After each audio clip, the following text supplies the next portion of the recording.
Families and children in North Carolina are influenced every day by public child welfare workers whose skills, passion, and commitment make a difference in their lives.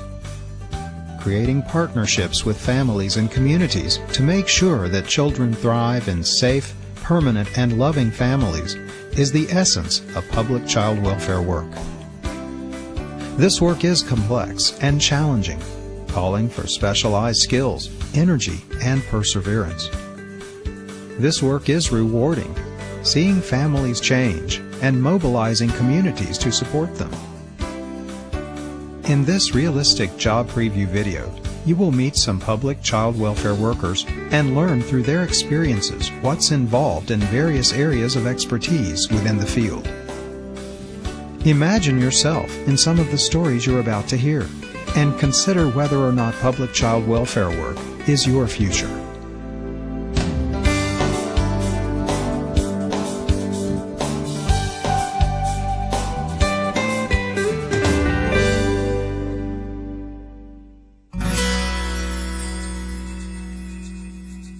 My very first semester in social work classes, my first class was a child welfare class.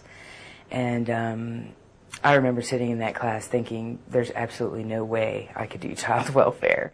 What it was that finally drew me to child welfare was the more that I learned about what social workers do and the skills that are needed. I remember, maybe my first or second case in that it really hit me that the decisions I make, the work that I do, is the difference between whether, a child is safe or not, is free from being abused or not. I come to work every day and it's just, I think about my kids and I think about making sure that they're okay, and that's the main thing that drives me. This is about kids being safe, and this is about working with people as much as you possibly can to always have in mind that least restrictive intervention. You want to intervene and be involved in people's lives as little as possible and still be able to feel good about a child's safety. What I do is make sure kids are not being abused or neglected.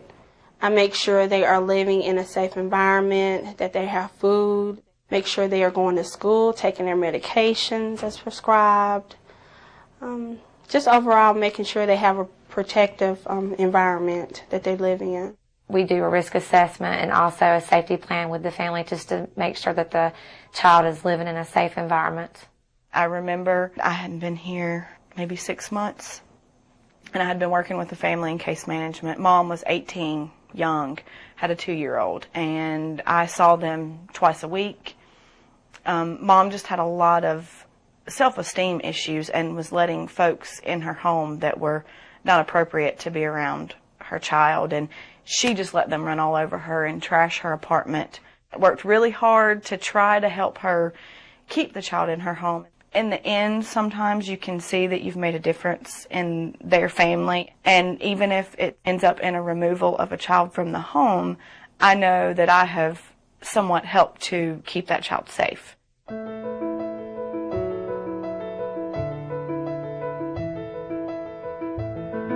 In the work that I've done with my families, I've tried to stress to them that we're not there to tell them that they're bad parents.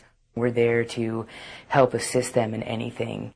I start by explaining to them that, I'm there to speak with them, that I received a report, and that I just need to talk with them, and I'm there to provide them with anything that they might possibly need to make life a little better for them and their families.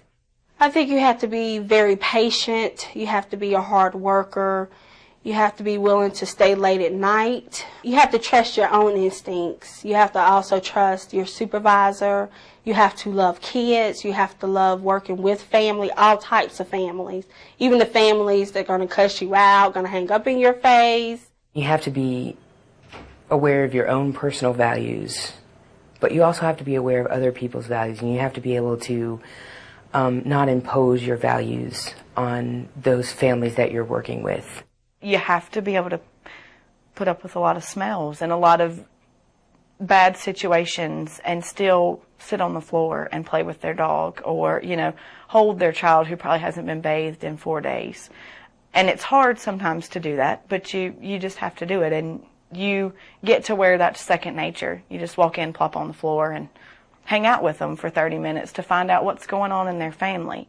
I am an in-home services social worker. Some places call that treatment or case planning, case management. It's basically the step between right after investigations or the assessment process and before foster care. So my job is to work with the families to try to keep the kids out of foster care and out of DSS custody.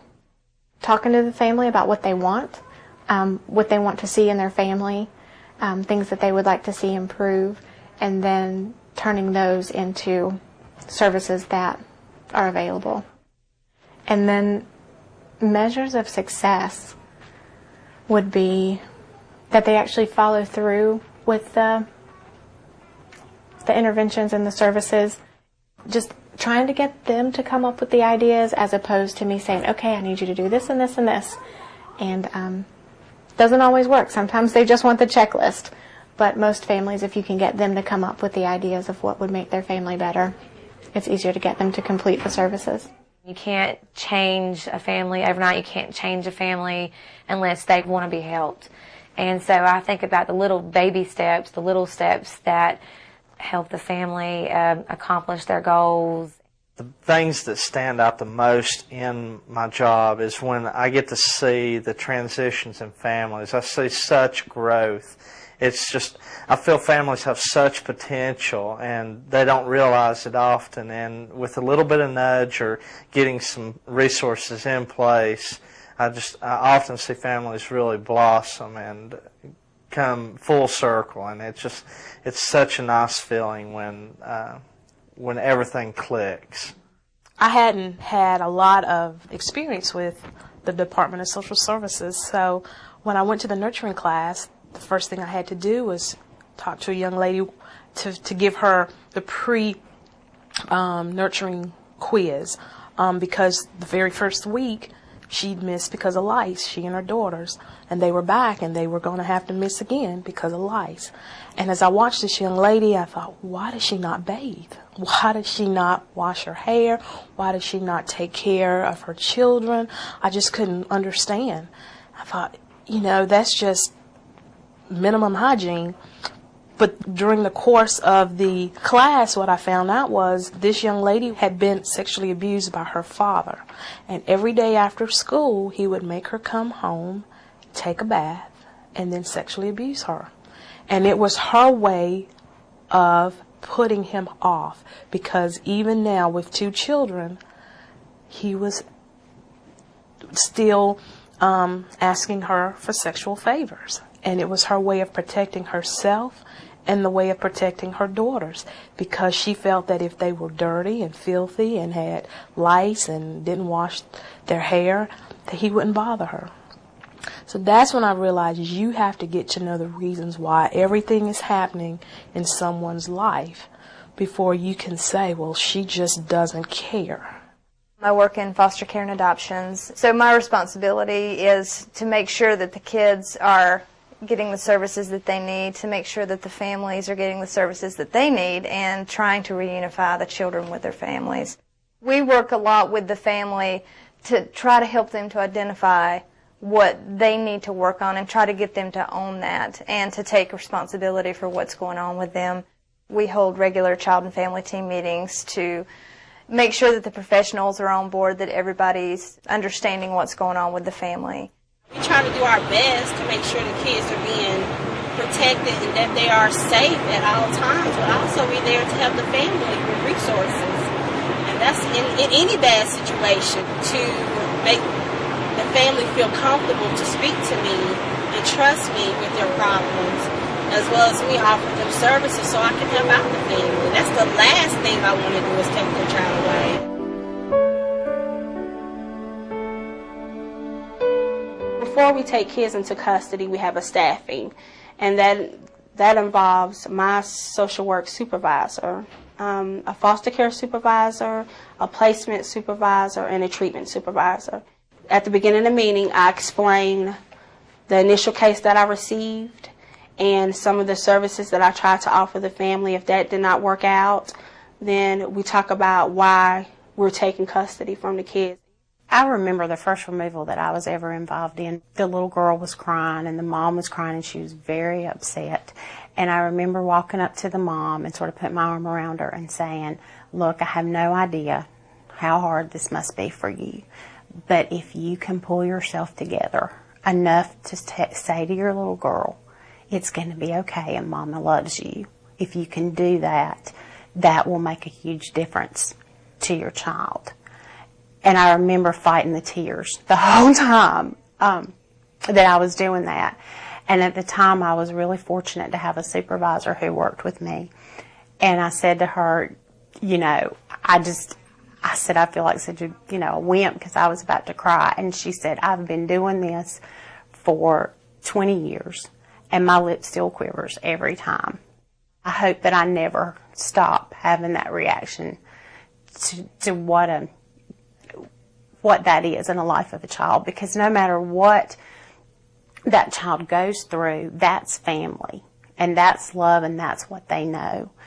And when you take them out of that, that's huge and that's very difficult for that child. In one particular case, a girl told me privately that her stepfather had been touching and kissing her inappropriately and threatening intercourse. She said he told her he would hurt her if she told anyone, so we went to her home to investigate further. When we got back to the home, the little girl ran out on the front porch and started screaming it was a mistake. He didn't mean anything sexual by it. Mom talked with the daughter, told her, you need to tell the truth. And then her little girl disclosed the same information she had given me at school. Mom did not want to believe it. She refused to ask him to leave the home, gave her options. The different options were that she could ask Dad to leave the home, find somewhere else to stay at least until we could look into things further. She could take the girls and go to a family member or to the shelter home or somewhere that would be a safe place for them. Mom was not in favor of either of those options. She refused to ask him to leave, so we came back and staffed the situation and called the judge, and he did give us non-secure custody, which meant we could remove the children from the home. We read the petition to Mom, informed her that we would have to take the girls and put them in a foster home for some period of time. She became irate, screaming, yelling. By the time I got to the car where the girls were, they were singing songs and telling funny stories. So I was very relieved to know that they weren't still very upset. But I picked them up for school the next morning and they had slept good. The foster parents said that actually they adjusted very well that evening, so that was good to know. The judge continued custody with us.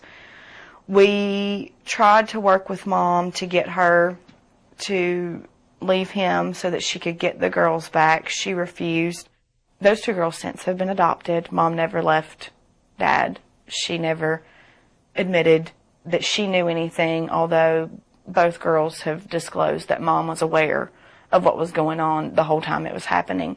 I saw them probably 2 months ago out in the community and talked with them about how things were going. They're involved in sports. They make A's and B's in school. They don't have any behavior problems. They're doing extremely well.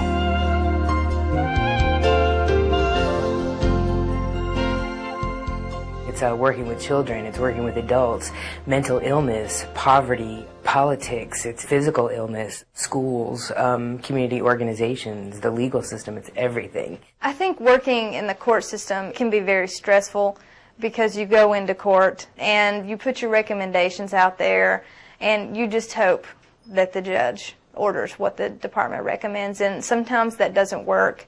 You have to realize that you don't always win. And that's one of the hardest things for people to understand, that everybody is so passionate about what they do that they feel very frustrated if they don't feel like that they were successful. When I have a case involved in court and the judge hears the case and the outcome is not what I suspected the judge would recommend, for example, if the judge feels like there's no risk to the child and he dismisses the case, it's very frustrating after all the work you've put in, the petition you filed, the evidence you've gathered, all the evidence you have in your court report, all the collaterals and professionals you've talked to. It can be very frustrating Those social workers who are prepared when they come to court, who have all their facts in front of them, who are poised and who can speak articulately, and who, like you say, are not intimidated before the court. Those are the ones that you're going to really pay attention to. It's a very, very confusing process, so I think you need to make sure that you know the process and also know the legal staff that you're working with, and make sure that they prepare you whenever you're getting ready to testify. The court system gives these families 1 year, gives all families 1 year to reunify, and the families with substance abuse, I think that can be very difficult because part of recovery is relapse, and so they only get so long to recuperate from their addictions. I had a situation with a family where the mom had a crack addiction, and I worked with her I kept pushing the court. I kept pushing it beyond a year. We got to about 1.5 years. And then at some point, the court's saying how much is enough. And that's very difficult, especially when that person's been working so hard with you to try to make things better. And then at that point, you just have to say to them, we've got to move on with your kids. Because to you, 1.5 years is hardly anything, but to your children, it's a world. It's huge. Teamwork is very important. I have a very strong unit. When one of us have a custody, we all have a custody. We help each other with paperwork. I have an excellent supervisor that's very supportive. Rashidi did a great job.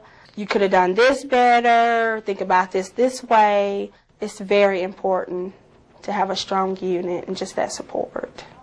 I make sure I have people that I can talk to, my supervisor, other coworkers that I can talk just in general about how things are going. One thing that we try to do in my unit is several of us try to get out to lunch, or at least to congregate in the break room or something for lunch, so we're not at our desks, because we have a tendency to just work through lunch. I'm in a unit that has people that have been here over 5 years, and their experience in this profession goes a long ways, and I really value that. But at the same time, I also feel that they pull from me and make me feel a level of competency and respect that is really appreciated. You have to be able to know that you can contact your supervisor and get feedback and guidance, and you know that you're not alone out there. You get to work with so many different people. You get to meet a lot of people in the community and other professionals. So there's a huge network of people that you work with, and also that can offer you support, that can relate to what you're doing. The foster parents have a big role in working with the children. They're with them 24/7, and the schools have a large piece of working with them, and the therapists. We have a very good relationship and rapport with our local law enforcement. And when we call them and ask them for assistance to go to a home, they come with us. And there has been several occasions where I've had to go to a home at night, unannounced, where I've brought law enforcement. And I've definitely felt safer with law enforcement there. They tell you in an interview it's a lot of paperwork, but they don't tell you how much. You constantly do paperwork. If you don't, you start dreaming about it at night.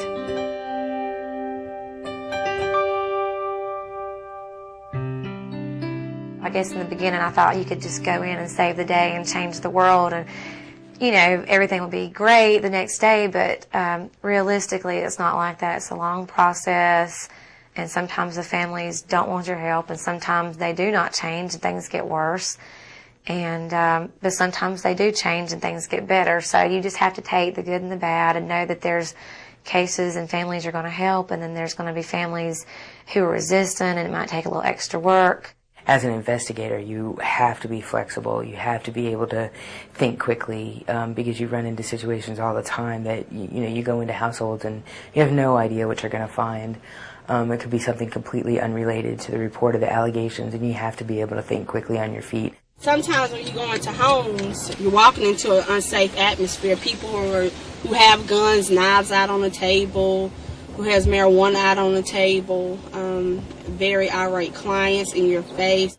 I'm on my way to Barnesville, North Carolina to complete an investigation that I received 2 days ago. It ends up being the house is very safe. She doesn't appear to have any substance abuse issues. She is willing to take a drug test. Her boyfriend came in, and he's a mechanic, and He walked in with a 9mm gun just out in his hand while I was sitting down. So I had to question him about that. Kind of caught me off guard. I said, whoa, why are you coming in here with a gun? He just explained some of the laws.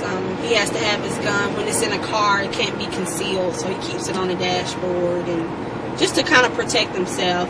He doesn't want anybody to rob him. He's a mechanic, so he said he constantly keeps money on him. So it's just a safety issue for him. That's why he carries a gun. There's really traumatic situations that you can step into. Bruises in infants is a big red flag, that particularly infants who are not yet crawling or moving around on their own. They really don't have any reason to have bruises. Some of the injuries may look minor, but again are part of a repetitive pattern of abuse that damages them not just physically but emotionally. My initial experience working with these young kids, the hardest part was to sit with them and ask them questions about what had happened and to hear in their own words some of the horrific things they'd experienced, either from being physically abused by someone that they trusted and loved or sexually abused by someone.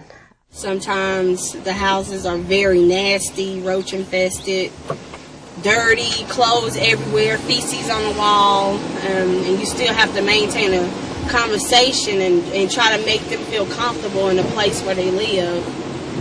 That's often hard. When I go into situations here in the county, especially with some of the outer places that I go in the community, you go in and you realize that, hey, I'm probably the only African American that's ever been to your house, because you got rebel flags greeting me from the front door all the way throughout the house. But you have to look around the home to find some type of common ground to say, what can we start this conversation off with?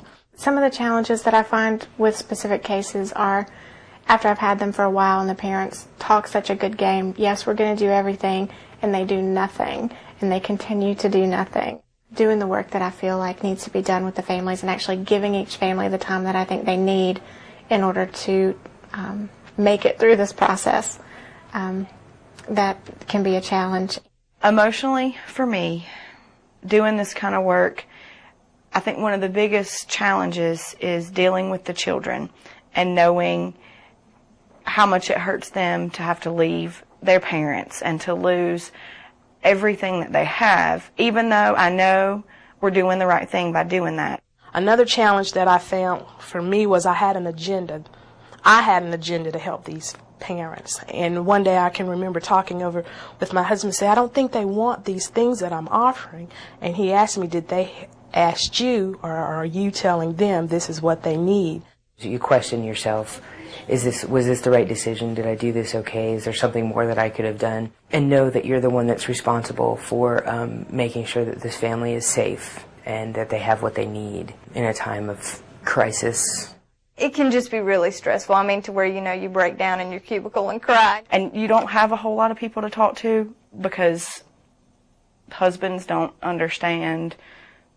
Friends that don't do this kind of work don't understand. So you have to call coworkers, and you have to depend on them to call them and say, this is what happened, and, help me process it, and let's talk about it. I think it's really important to have a sense of humor and to be able to, to laugh with your coworkers and to take the moments that are good and enjoy that. I've been out on a couple of cases where I had to go to Sandy Mush, North Carolina, and I remember one time my car got stuck in mud, and I had to go back to the client's house to ask him to pull me out. How embarrassing was that? Neighbors came out in this community and just tried to help me out, even though I was there with DSS. It ended up being a positive interaction with the family because they had to help me get out the mud. Just experience different things every day.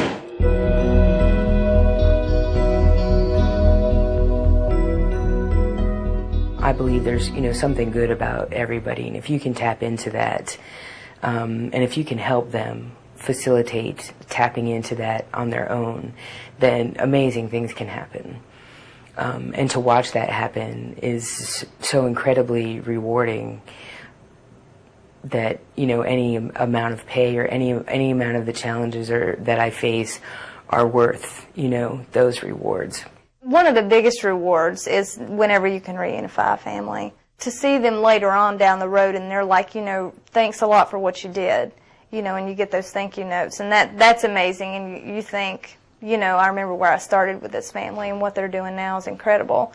And then one of the other big rewards is when an adoption finalizes and it is a good match for the kid, and that this family is going to do everything that they can to make sure that this kid has a great life. I've had messages that foster parents have called, or the kids called on the machine and left a really cute message about thanks for doing this, or, we're adopted now, or something like that, and I save it on my answering machine for the really hard days, and then I'll listen to it and I'll be like, okay, this is why I'm doing this job. for those high moments when something good happens for the kids and the families. I took a couple of kids on an Easter egg hunt, and then it was like 100 kids, and 10 of them were out there like, that is the social work lady. That's the lady that helped my family. She gave us food stamps. She gave me a voucher for clothes. She made me safe. My mom is no longer doing drugs. We're doing good. That makes me feel good. When I think of that spouse or that child, and for them to tell me that they're happy or they're glad that DSS came into their life, that's when I know that I've done my job right, and I feel really good about it. A small thing that was very important to me was a child that we had removed from home. I had done a removal, and the little girl was in foster care. She was upset. She, wants to be with her parents, but when the foster care worker brought her back to the agency, one of the first things she wanted to do was come and see me. And despite the fact that this child's going through this horrible ordeal, they miss their family, to have that connection, just that little thing of having them have somebody that they trust and they feel good about. With adoptions and post-adoptions, I'm putting families together. It may not have been the biological family, but it's still a family. So you see this family growing, and they call you to tell you about the children's achievements, or they still call and ask you questions, or they send you pictures at Christmas or birthdays and things like that. That's a reward. And you know that you'll always be a part of that family because they see you as their family now, because you hung in there with them. You were always there when they picked up the phone to call, or you returned their phone calls, or you were just there to listen. I had a step-parent adoption a couple of weeks ago, and a young lady called and set up an appointment, and I didn't recognize the name because she was married, and it had been someone who I'd worked with as an adolescent parent. And she told me, when the last time I spoke to you, I just cussed you out. And we didn't end on good terms, and I apologized for that. And I thought, wow, 5 years later, she's apologizing to me. I'd have never thought.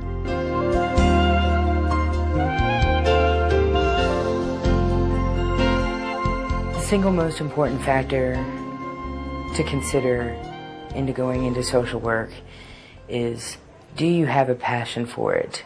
Can you put yourself in other people's shoes and really empathize and be compassionate and non-judgmental, and come to these families, come to this work with a real desire to help people and the belief that people can change and that people can improve their lives. I did my internship with the Guardian Ad Litem program and always swore that I would never be a DSS social worker. And then I ended up getting the job here and have obviously fallen in love with it. And I like the chaos, for lack of a better word, of investigations. Some people want to start a case and then within 45 days to be finished and move on. Some people like working with families longer. I do a mixture of investigations, family assessments, and a little bit of case management. My personal interest is in child sexual abuse, and so I've gone to a little bit more additional training to do the child forensic interviews. To me, that's the most challenging part of this job, are doing interviews with kids where there's a suspicion that a child's been sexually abused. It's really challenging to work in the forensic interviews, but something I enjoy a lot. I'm glad that I chose foster care. I think that you get to build a relationship with these kids that you don't get to build in case planning, case management. A lot of these kids you work with for a year, and some of the kids who don't go home, you work with them for years. I think that's a lot of why I like foster care more, is that you get to be with that family for longer periods of time, and you get to know them, and you get to see them change and make significant changes in their life. I think foster care takes a little more commitment to the child. My position takes a little more commitment to the family because you're working with the family as a unit. Investigations is a short process. I want to be more invested with the families than you can be in that short amount of time. I think you need to be very honest. I think you need to be aware of your own biases. You need to be aware of the long hours you're going to work, that you're not going to always get along with coworkers, your supervisor, as well as your clients. That you're going to have to work in a small space and have a whole lot of paperwork. Everything's not going to go your way. Nothing prepares you. You think you're ready. I was older and had been through a lot of different life experiences. You're not ready for what it's like to look at somebody and say, a judge has just given us custody of your children. People don't fail because of you. They don't succeed because of you. You do a good job and you try to provide people with the tools to do what they need to do. But it's not because of you. It's not about you. It's just, do your job and do that well. It's just something that I think I just can't imagine not doing. And what better way to learn about communities and families and social problems than to work in child welfare? I love my job.